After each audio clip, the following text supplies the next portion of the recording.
Welcome to Public Domain Video Theater presented by the great detectives of Old Time Radio. From Boise, Idaho, this is your host, Adam Graham. If you have a comment, email it to me, box13@greatdetectives.net.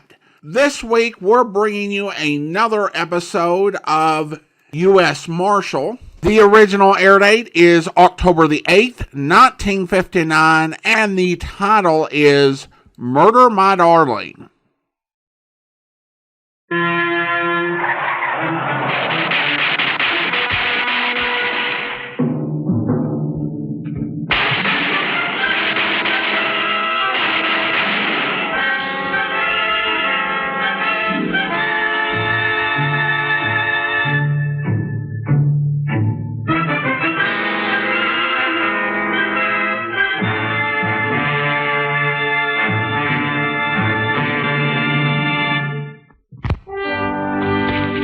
Medium all around?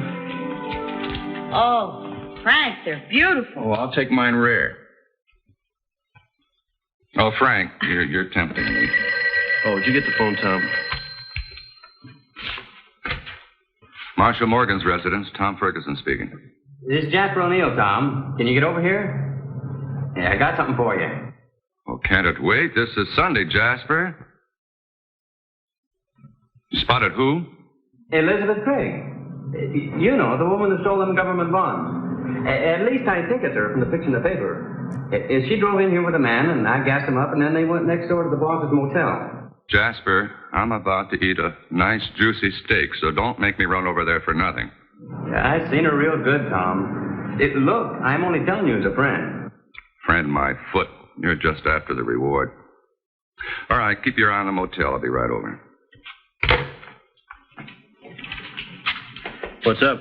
Now, it's Jasper O'Neill. Works for Mr. Kirby in his gas station. Thinks he spotted the Craig woman.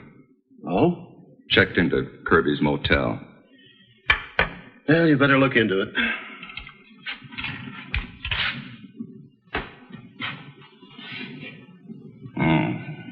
Why can't people wait until Monday to have hallucinations? Do you want me to go, Tom?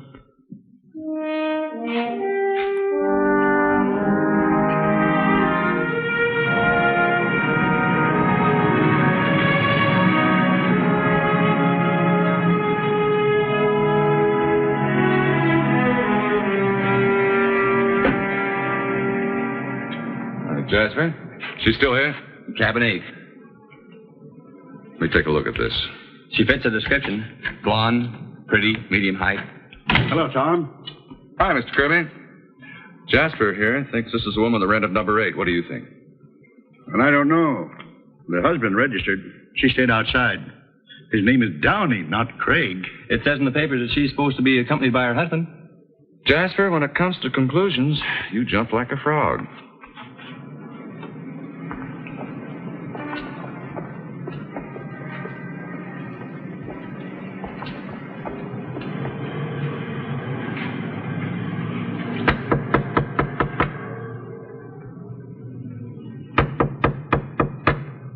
She must be in there. I saw him come out, but not her. She must have left with him. I saw him go in with a suitcase. About 30 minutes later, he came out empty-handed and alone. Well, I don't have a warrant, Mr. Kirby, but all I need is your permission, since you own the place. Sure. I'll let you in.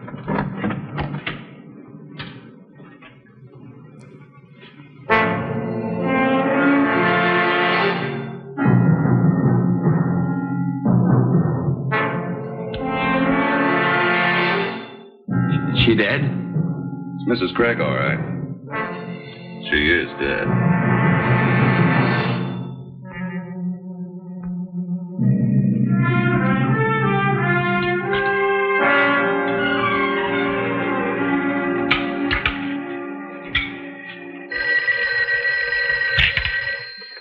Hello.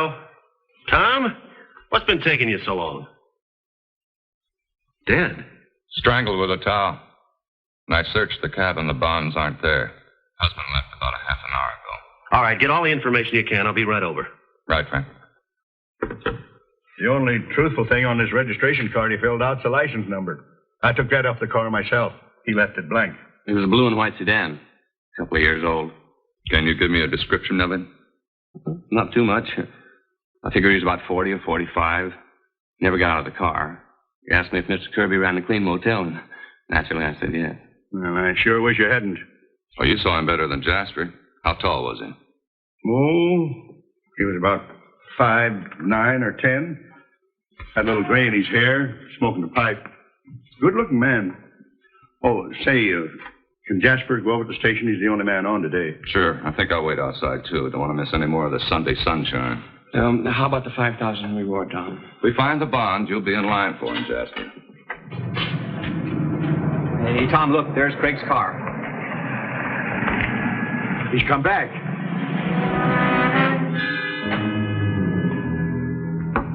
You both stay here.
That's not him. What? I couldn't see his face while you were fighting, but the car was the same. Get Jasper over here. Kirby says he isn't Craig. That's all he had on him. Bullet sale and a gun. Carl Miller. Where'd you get the car? Says right on there. I bought it in Phoenix yesterday. Paid cash for it, too. Look, I haven't done anything. I came out here to see a friend of mine. I found out I was in the wrong place. I started to leave, and this monkey jumps all over me. That's a lie. You panicked when you saw Mrs. Craig lying on the floor. I didn't see any Mrs. Craig. You got a record, Miller? Yeah. Where'd Craig get your car? How do I know? Maybe he stole it. Brought it back before I knew it was gone. What'd you want to see Mrs. Craig for? I already told you. I don't know any Mrs. Craig. Jasper, you ever seen this man before? No? No, I haven't. Pete. Take him in the office.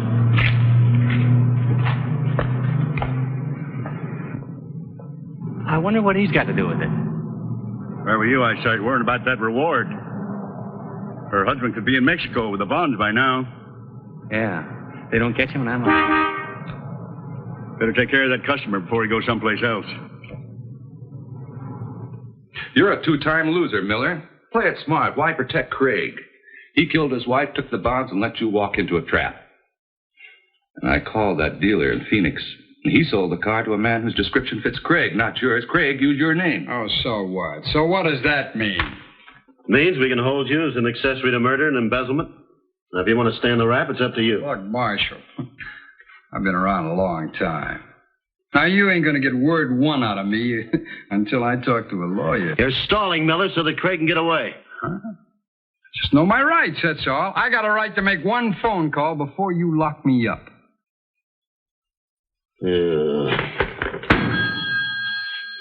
Well, I'm going to need a phone book. I got to look it up. Thanks.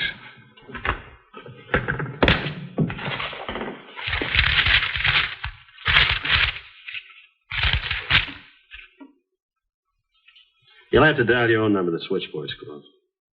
Okay.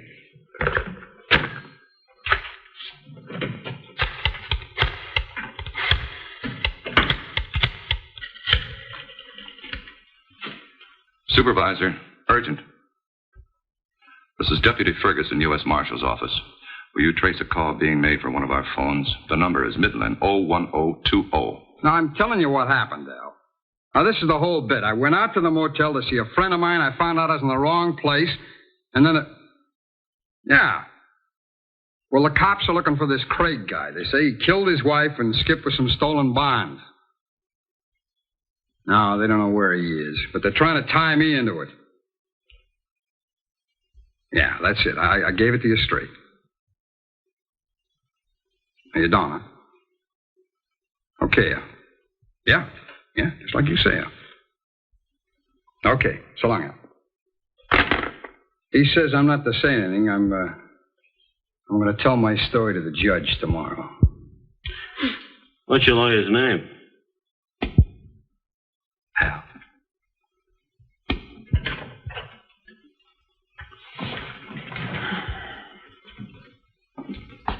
See if he doesn't make any more calls. That number he called is listed to him. His own home? Mm-hmm. Pete, book him at the county jail. Let's go.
Anybody home?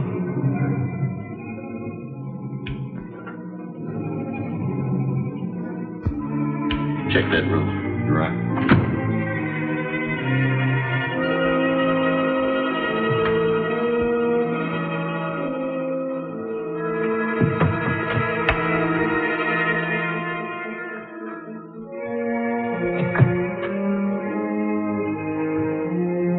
Well, whoever it was that Miller called is gone. This is Craig. Paul was a warning to get him out. These are the same pipe tobacco ashes we found in the motel cabin. Frank, that doesn't make sense. If Craig and Miller are in this together, why did Miller come back to the motel? I don't know.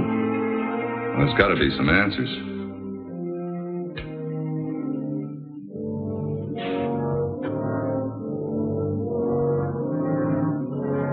Tom, we better get out of here. There's nobody here anymore. We'll go back to the office.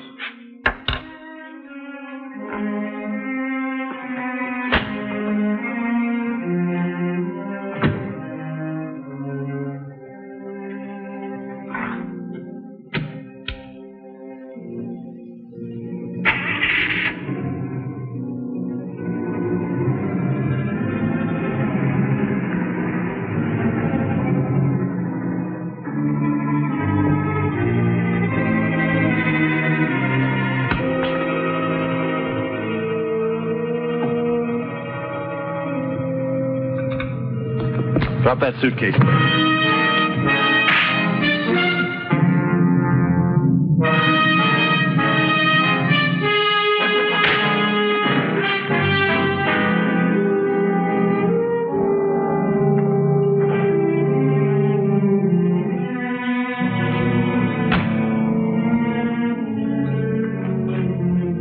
Sit down, Craig.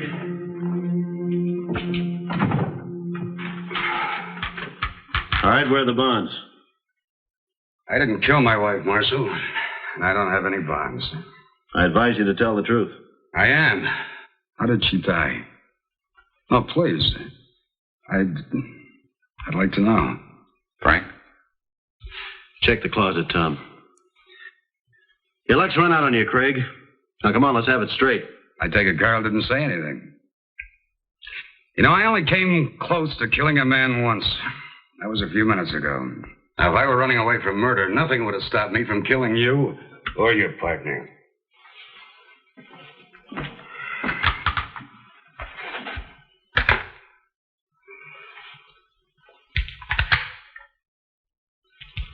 How does Miller figure in this? He didn't. At least in the beginning, he didn't. When I read that the police thought I was accompanying my wife, I called Miller from Phoenix last night. I asked him if he'd drive my wife to Mexico. I figured it was safer. I intended to spend the day here and follow. We were to meet in Veracruz. Nothing, Frank. And that makes it twice as easy to commit murder and set Miller up as a pigeon, huh? Now, if that were so, would I stay here? Now, Miller knew I didn't double-cross him, and that's why he didn't talk. The hotel manager said that nobody came to that room after you left, Craig. I take it my wife wasn't shot. She was strangled with a towel while dyeing her hair. Well, when I left, she hadn't started on her hair yet, so she must have been taken by surprise. She had a gun. We didn't find it. A .38, and she knew how to use it. A bold adventure. I suppose you think I put her up to embezzling those bonds. Well, you're wrong. She had the idea 2 years ago. Oh, I went along with her, naturally. The only reason I'm telling you this, Marshal, I'm trying to explain why I didn't have the bonds on me. It was her baby. She wouldn't let me. Now, he wouldn't change one word of his story. No. Oh, I'm waiting for the lab report now. Oh, Tom just came in. No, he didn't find the bonds. Yeah. Okay, I'll let you know as soon as I can. Goodbye.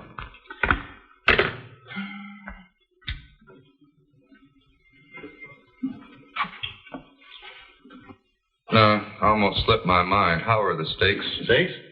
Wonderful, Tom. Best I've ever had. That's nice. They were sure big. I figured some should have been left over. Yeah, I saved a little bit. Started out to be such a lovely Sunday. Oh, we tore Miller's house apart. Craig either has that stuff buried on the farm or he's telling the truth. I confronted him with Miller at the jail. Now Miller agrees that everything Craig said is true. And we haven't a thing to disprove it. You know there's a rear window in that room? Well, nobody could climb in there without making a fuss. She'd have heard. Not if she's dyeing her hair in the bathroom. Maybe, but who knew she was in there besides Kirby and Jasper? Yeah. I've known Kirby for years. He's an honest man. What about this Jasper? Oh, he's no angel, but he wouldn't pull a thing like that. Exactly how far from being an angel is he? He's sort of hot after a fast buck. Other than that, all I know is he's a darn good mechanic. Did you put it in the freezer? What? My steak. Yes, Tom. That's nice. Preliminary autopsy lab report just came in, Marshal. Thank you. Not a thing here we don't already know. Wait a minute. Rear window shows forced entry. Could have been recent.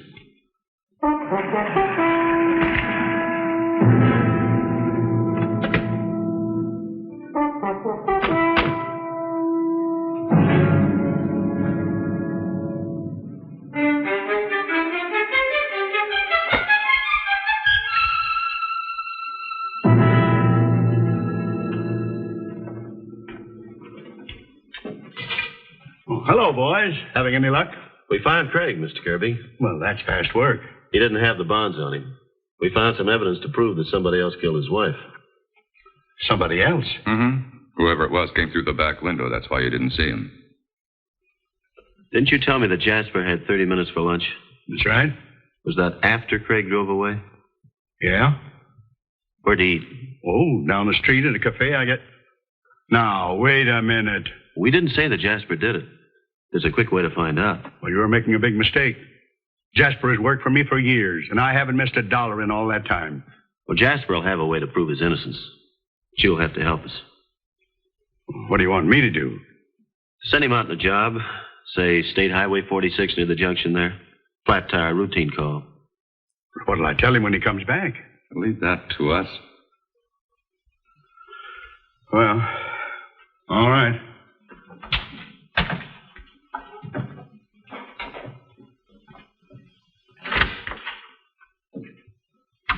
Okay, Tom.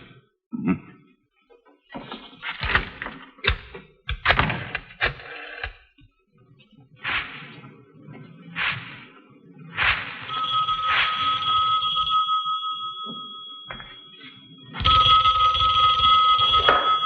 Hello. Got bad news for you, Jasper. We caught Craig, but he's not our man. Somebody else killed his wife and took the bonds. But the lab came up with fingerprints on that back window. So we sent them to the FBI in Washington for identification. We should be getting them back tomorrow. Well, I still get the reward, don't I? Oh, sure. That's all I care about. Yeah. Thanks, Tom.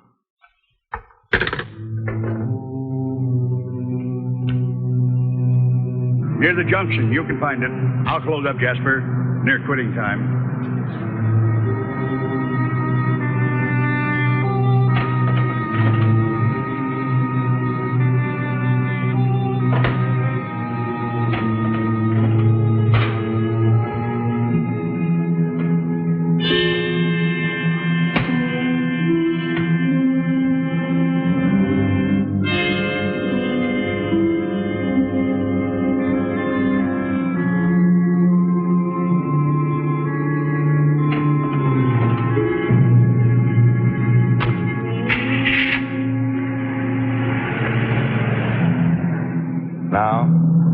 Now.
Jasper, I don't want to have to kill you.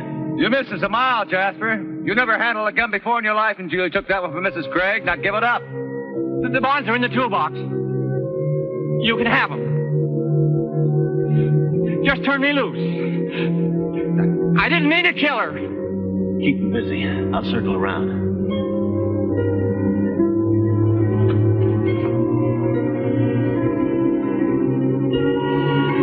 How'd it happen?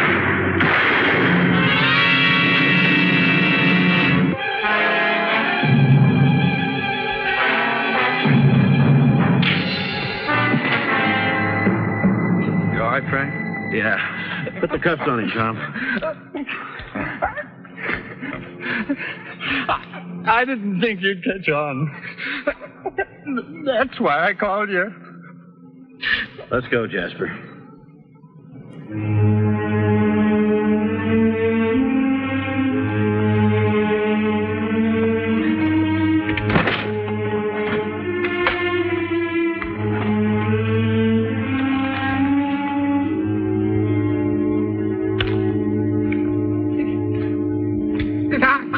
get on me so fast? You said you wouldn't hear about the fingerprints until tomorrow. There weren't any fingerprints, Jasper. Come on,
Welcome back. While Stacey Harris often played bad guys on television, there was a really strong clue that Carl Miller knew nothing about the murder of Mrs. Craig. If he had, he wouldn't have knocked. He was clearly expecting someone to be inside. Also, I do have to call foul on Deputy Ferguson not identifying himself when confronting a suspect while out of uniform. There's not really a rule that you have to cooperate with anyone who's wearing a Western belt buckle, grabs your arm, and says, "Hold it, mister." But I guess that lapse is what hunger can do to a man. And no, a frozen steak isn't the same thing. Other than this, the Marshal and Ferguson are on their A game, with the Marshal being able to decoy Craig, and them both laying a trap for Jaspers, whose "I thought you'd be too dense to solve this" excuse didn't garner nearly as much sympathy as he might have thought. Jasper was played by Idaho-born actor Gordon Polk.